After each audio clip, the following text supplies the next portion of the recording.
non ha un intervento e un inserimento particolare. Io inviterei prima l'amico Claudio Cecotti. Claudio Cecotti è con noi da tantissimo tempo, fa parte della commissione anche del concorso nostro, che nel pomeriggio poi vi parleremo, che vi presenterà lui, l'amico Mohammad Portaghelli. Beh, io ho ben poco da dire. La mia esperienza è quella della cultura islamica, particolarmente iraniana, che ho vissuto motivato inizialmente dalla traduzione di un testo di astronomia dell'anno 1000 e dall'incontro con l'amico Muhammad, che poi ho scoperto trattarsi di un trattato scritto in una lingua molto particolare che rappresentava il risorgere del persiano dopo la conquista degli arabi. Praticamente gli arabi, conquistando l'Iran, avevano fatto diventare la lingua di diffusione culturale l'arabo, che era poi basato anche sui libri della religione, cioè il Corano. Quindi il risorgere di questa cultura è anche un risorgere di matematica, di astronomia e via. Mi ha individuato per una serie di circostanze e siamo rimasti in contatto, abbiamo capito di avere degli interessi comuni molto intensi e quindi Muhammad, chi è Muhammad? Vieni. Muhammad è un ricercatore di storia dell'astronomia e della scienza in generale che lui ha operato in questo campo come referente per la storia della scienza nella Fondazione per l'Enciclopedia Islamica fino a quando è andato in pensione. Adesso lui continua questa attività di ricercatore, come sempre, e anche come direttore di un giornale di storia della scienza che lui continua a pubblicare e che poi ci sono sede qui che poi parlerà di noi anche in questo giornale. L'amico si trovava qui in Europa perché viene venuto a trovare la figlia, ha colto subito l'occasione al volo, io non me l'aspettavo, ma lo sapevo che sarebbe venuto in Europa e quindi è venuto come un razzo, non vi dico, da lui è arrivato ieri l'altro in Germania, ieri sono andato a prendere l'aeroporto che veniva dalla Germania e l'Italia, quindi è un intervento.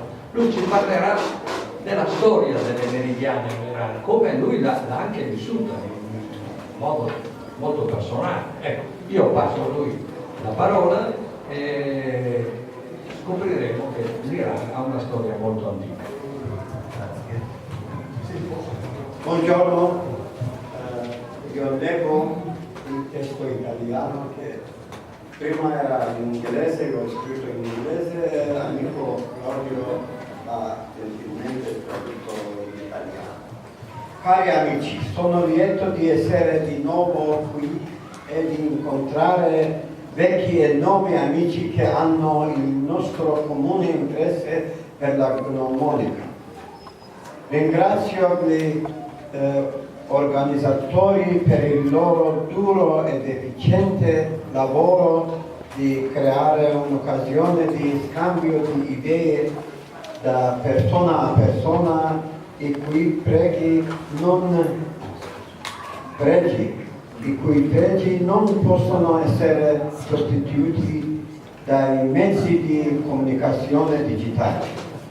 Circa 25 anni fa, in una visita in Italia dove incontrai alcuni astrofili, fui presentato a un giovane che lavorava in una banca, Paolo Visentini, membro della Società Astronomica AFAM, nella città di Udine. Mi ha mostrato la sua collezione di foto meridiane e mi ha spiegato le loro varietà e il loro significato astronomico e matematico.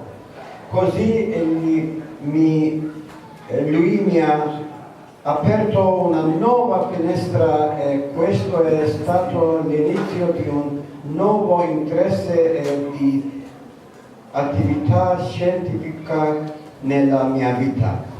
Io ero legato alla mia carriera principale, la storia della matematica e dell'astronomia.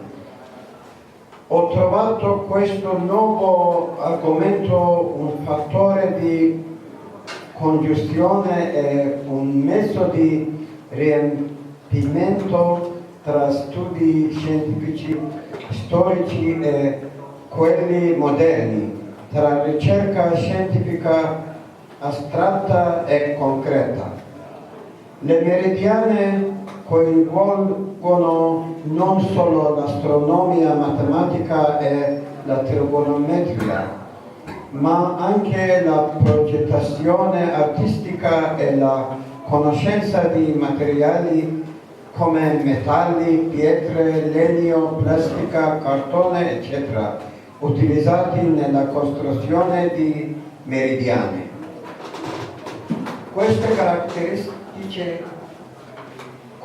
caratteristiche rendono la gnomonica un campo superstite dell'attività scientifica antica.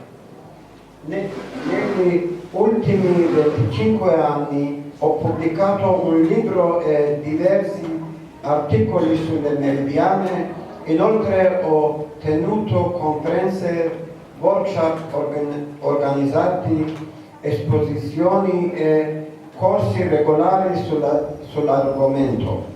Ho anche progettato e costruito meridiane nella mia città natale Rash, vicino al Mar Caspio, dove abbiamo un piccolo gruppo di appassionati di meridiane chiamato Saye, che vuol dire ombra.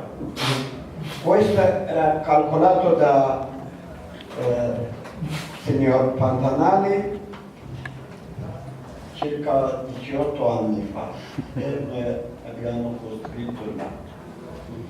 Spero che viene a vedere lui stesso. Controllare di persone. Sì. La gnomonica, la scienza delle meridiane, ha una lunga storia in Iran. Posso brevemente menzionare qui che ogni meridiana ha uno gnomone che progetta un'ombra su un piatto. Il piatto è situato orizzontalmente, verticalmente o inclinato e ha un motivo costituito da linee orarie, linee curve che mostrano i mesi e in alcuni casi la direzione della Mecca o Qibla, usata per le preghiere quotidiane islamiche. Una versione semplice della meridiana è quella di indicare il solo mezzogiorno solare locale, Shah Sezor, anche in versione.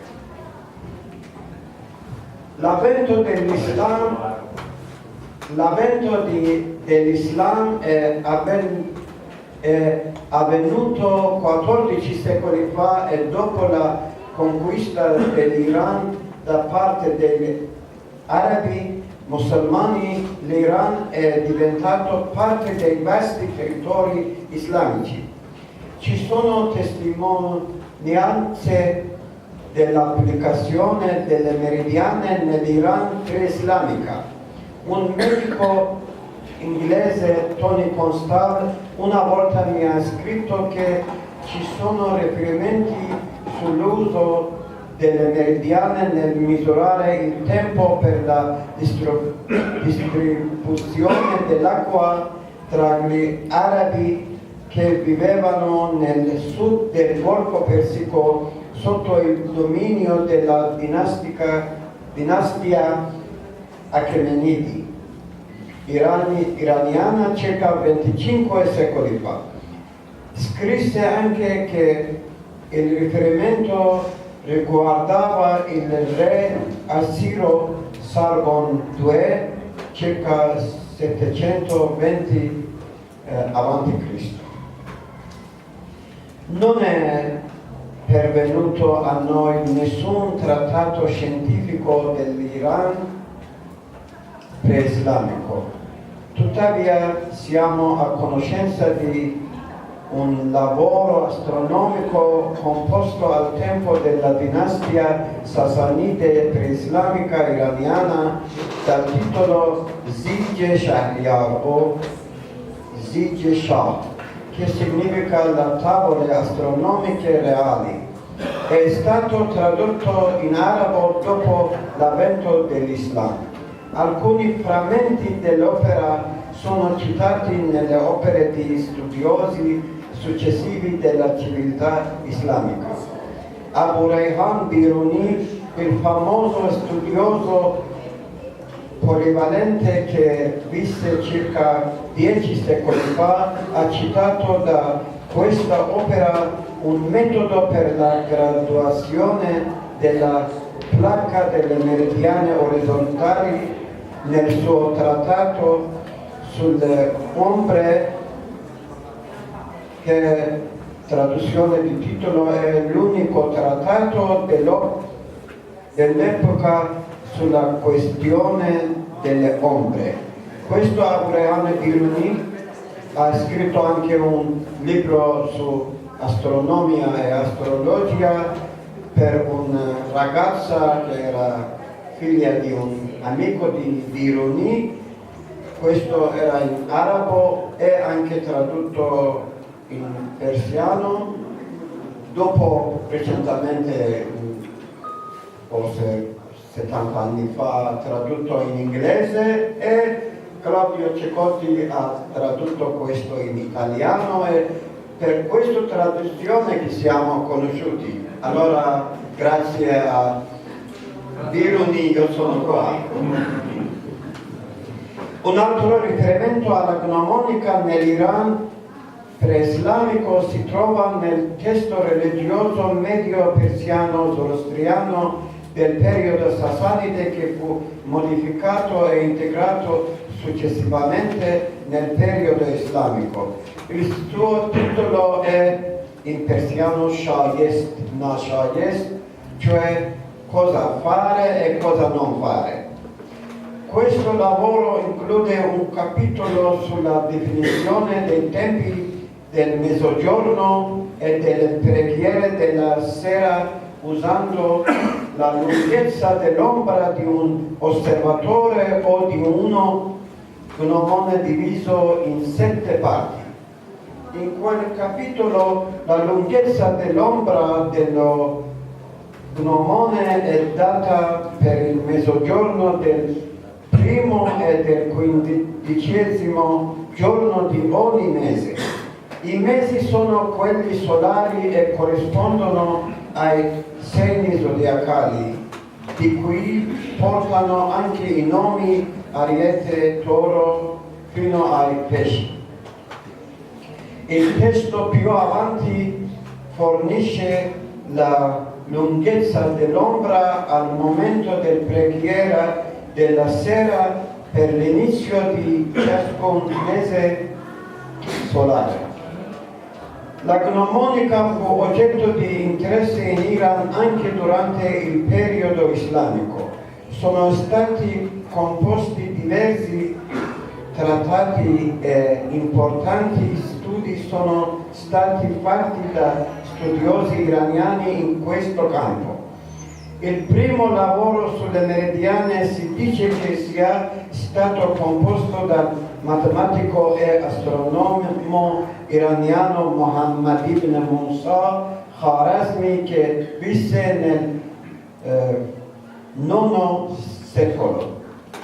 Kharazmi ha scritto anche il libro su algebra, e il nome algebra venuto in Europa dal libro che lui ha scritto, e anche il parole algoritmo derivato dal nome al-Kharazmi, fra una traduzione latino di suo lavoro. Un altro studioso dello stesso periodo era Sabeddin Qurra della Mesopotamia, che compose un trattato arabo sulle meridiane, che questo libro, un facsimile di questo libro, è stato pubblicato in Iran nel 2014.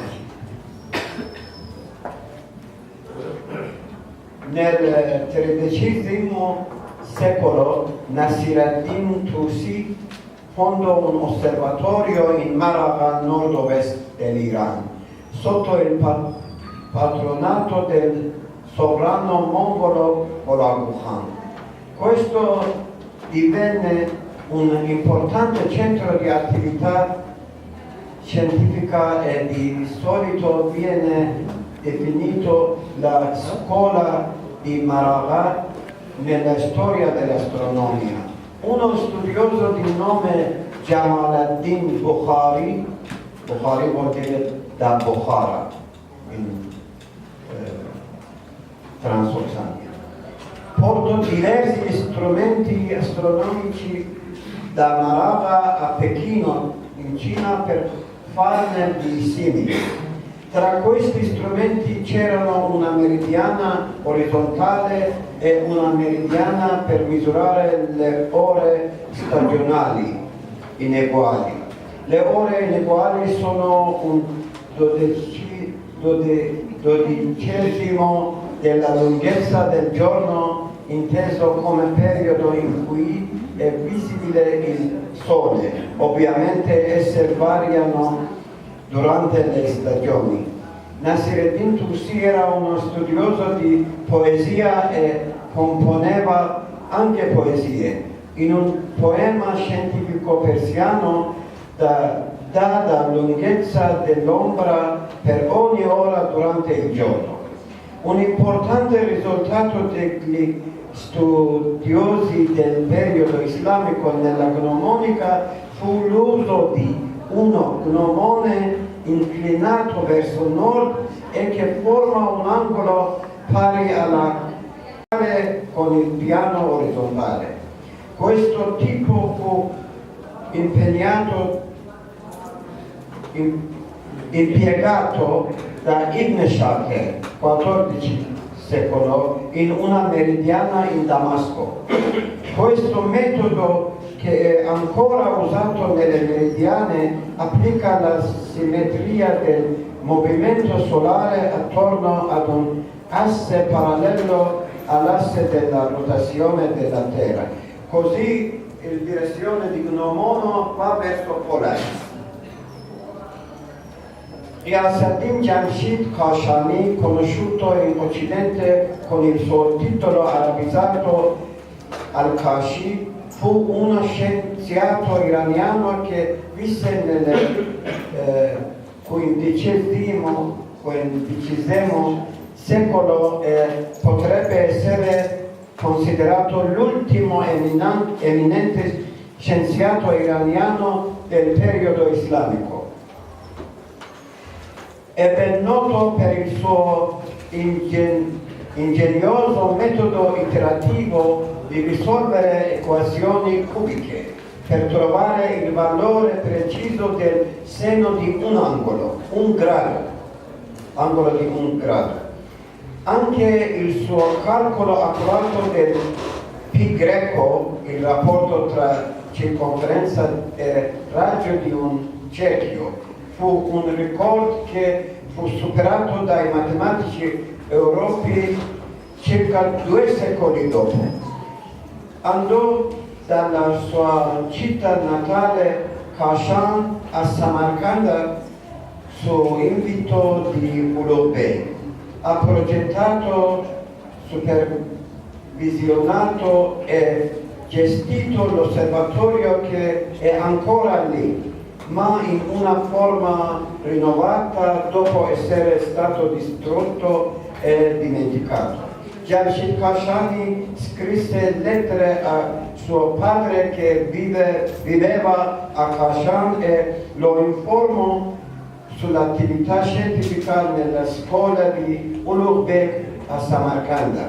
In una delle sue lettere ricorda che all'inizio della sua permanenza a Samarcanda lui fu chiesto di progettare una meridiana verticale per un muro del Palazzo Reale. Lui racconta che il muro non si trovava nella direzione est-ovest o nord-sud, e che gli altri studiosi non erano in grado di svolgere questo compito. Khashoggi lo fece in un giorno. Professor Kennedy, che ha lavorato su storia di astronomia, dice forse lui ha usato un astrolabe. Una cosa, delle lettere di Khashoggi al padre che relazionavano dell'attività di questo centro di Samarcanda, una è stata trovata negli archivi proprio dal nostro Muhammad e ne ha fatto un libro e ci fa capire come funzionava questo, che è una cosa meravigliosa. Questo principe che andava a caccia e continuava a parlare di matematica con i suoi accompagnatori, è una cosa che ci fa capire il livello della cultura di quell'epoca nel mondo matematico. Le lettere che ho trovato ultimamente ho tradotto in inglese, era pubblicato in storia matematica giornale in questo campo, e dopo ho tradotto a italiano a mano di Claudio, e qualche anni fa io ho fatto una lettura anche in italiano qua su questa lettera. Ho fatto qua in Apan.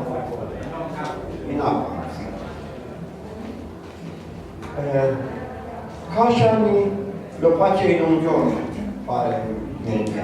Khashoggi aggiunge che lui fu chiesto di fare un'apertura nel muro di una moschea in modo tale che al momento della preghiera della sera i raggi di sole passassero attraverso di essa ed entrassero nella moschea. Khashoggi dice che riuscì a farlo.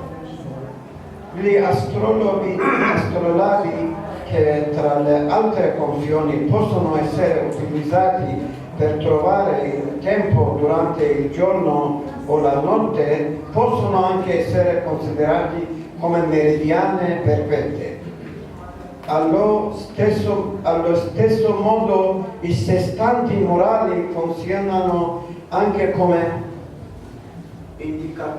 indicatori del mezzogiorno. Ci sono molti astrolabi iraniani eleganti ed accurati nei musei, nelle biblioteche e nelle collezioni private dentro e fuori l'Iran.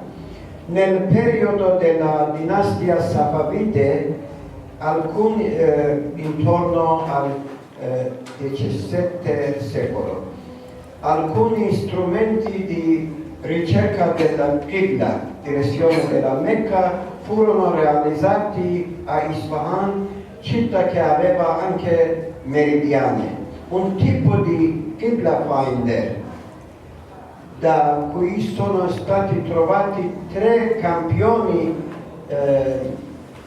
in ultimi 20 anni, può essere considerato un capolavoro di metallurgia e geografia matematica. Durante il periodo Safavide visse anche uno studioso di poesia, Baha'eddin Amili, noto anche come Sheikh Bahai, il cui trattato arabo Khulasat al-Hisab, compendio di aritmetica, fu ampiamente usato nelle scuole teologiche tradizionali di Iran. A lui viene attribuita un lapide di pietra a Isfahan che per mostrare mezzogiorno, un piano verticale in direzione sud. Uno dei suoi discepoli, Amir Shamsuddin Ali Khalkhali, ha ideato un interessante strumento cronologico in un villaggio chiamato Tarazuj, vicino alla città di Khalkhal. nel nord-ovest dell'Iran. Quel villaggio ha una moschea che prende il nome da Sheikh Bahai. L'equinozio di primavera può essere determinato osservando l'alba da una certa finestra della moschea. Sull'orizzonte orientale, sopra una collina visibile dalla finestra, sono stati costruiti 3 cumuli di pietre a forma di cono. Il sorgere del sole in corrispondenza di questi 3 cumuli coincide con le date di 18 giorni prima dell'equinozio, di 3 giorni prima dell'equinozio e dell'equinozio di primavera stesso. Questo può essere considerato come una storia di calendario, una sorta di calendario naturale in pietra per gli uomini del villaggio nei tempi antichi. Ho preparato una relazione di questo strumento in cui ho mostrato le proprietà dei punti di ascesa usando la trigonometria sferica. Mi hanno detto i genti di questo villaggio che era prima chiamato Momenabad, vuol dire villaggio di fedeli. Dopo hanno cambiato questo nome a Tarazu, che vuol dire Libra. E Libra è bilancia il sorgere di sole è come primavera, come Ariete. Allora forse per questo caso hanno cambiato il nome di villaggio, ma una cosa, bisogna ricordare in particolare che da circa 2500 anni in Iran l'anno comincia con l'equinozio di primavera. Oggi siamo noi portoghesi, che è il secondo mese dell'anno iraniano, quindi fissare, trovare esattamente il giorno dell'equinozio voleva dire sapere quando cominciava l'anno. Ecco, questo è molto il nostro grande festa, inizio di anno persiano, è stesso giorno di equinozio di primavera. Ho anche preparato un elenco di meridiane, marcatori di mezzogiorno e strumenti cronologici naturali in Iran. Quest'ultimo include marcatori naturali del mezzogiorno e strumenti naturali per determinare l'equinozio di primavera. Questo elenco è stato pubblicato sulla rivista Mirase Elmi, vuol dire Scientific Heritage scientifico, nel 2014, numero 1 e 2.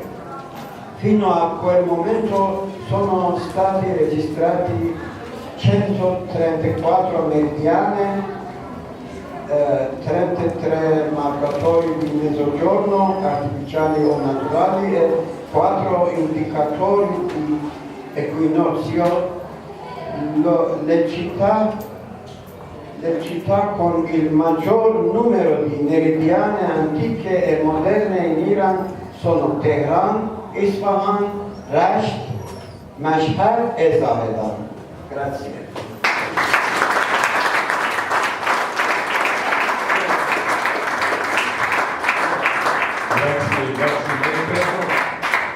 Una cosa sola, le pietre che indicano il mezzogiorno sono fatte in questa maniera, cioè voi vedete la pietra e a un certo momento, quando una parete che è stata ben determinata e allineata con il sole, c'è il mezzogiorno. È molto semplice il sistema, non è che sia un sistema complicato, però è interessante perché il mezzogiorno, oltre che indicare metà della giornata, è un avviso di una preghiera che si dovrà fare subito dopo il mezzogiorno. Durante il mattino impara questo pace e subito dopo mezzogiorno chiaro riceve luce di sole. Grazie. Bene, allora grazie molte.